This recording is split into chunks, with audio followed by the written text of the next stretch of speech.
Avant, j'étais militaire, je suis rentré à l'armée à l'âge de 17 ans.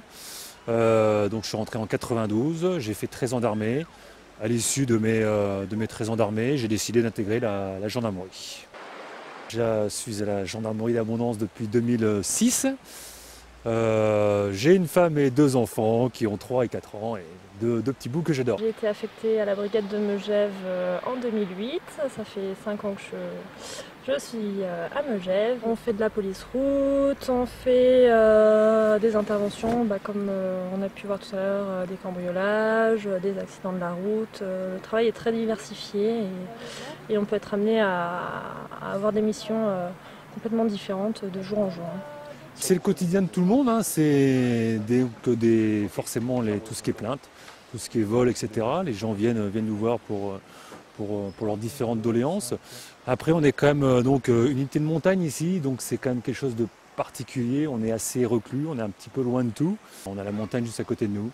Et ça, c'est bien ça. Alors, le projet Mont Blanc, au début, j'y croyais pas trop. C'est un petit message qui est tombé sur la boîte mail, hein, la boîte de la brigade.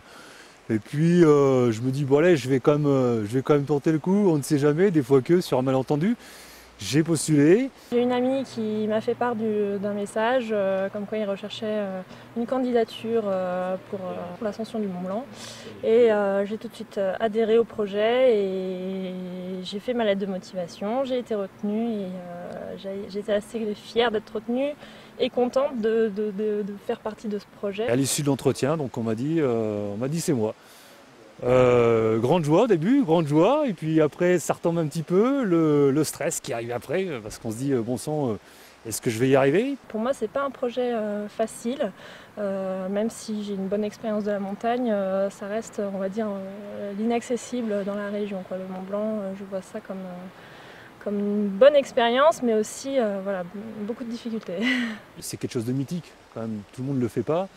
C'est un petit peu un rêve de gosse aussi quand même, donc pour quelqu'un qui aime la montagne, c'est quand même un point assez important. Donc ouais, un rêve de gosse, ouais, on peut dire ça comme ça, un rêve de gosse. Ouais.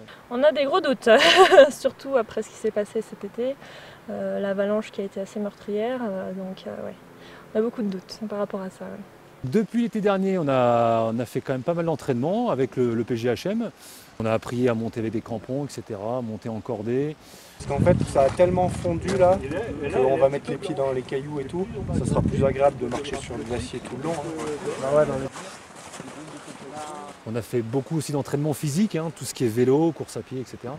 Voilà, beaucoup de foncier pour être, on va dire, à l'aise après pendant l'ascension, quoi, parce que c'est à plus de 4800 et donc il faut une bonne condition physique, quoi, donc il faut beaucoup d'entraînement. On devait à l'origine faire l'ascension au mois de septembre. Il s'avère que l'ascension a été décalée parce qu'il y a eu une grosse affaire Chevaline. Tout le monde a entendu parler de l'affaire Chevaline. Donc l'ascension qui devait se faire au mois de septembre a été décalée et donc reportée au mois de juin. C'est pas plus mal, ça nous permet de continuer de nous entraîner, d'avoir le stress qui monte encore un peu plus et puis voilà, donc on a impatient d'y être. Ça va être une fois au sommet, je pense que voilà, ça sera grandiose, exceptionnel. Tous les reportages qu'on voit ou même voilà, c'est assez exceptionnel de gravir ce sommet, quoi.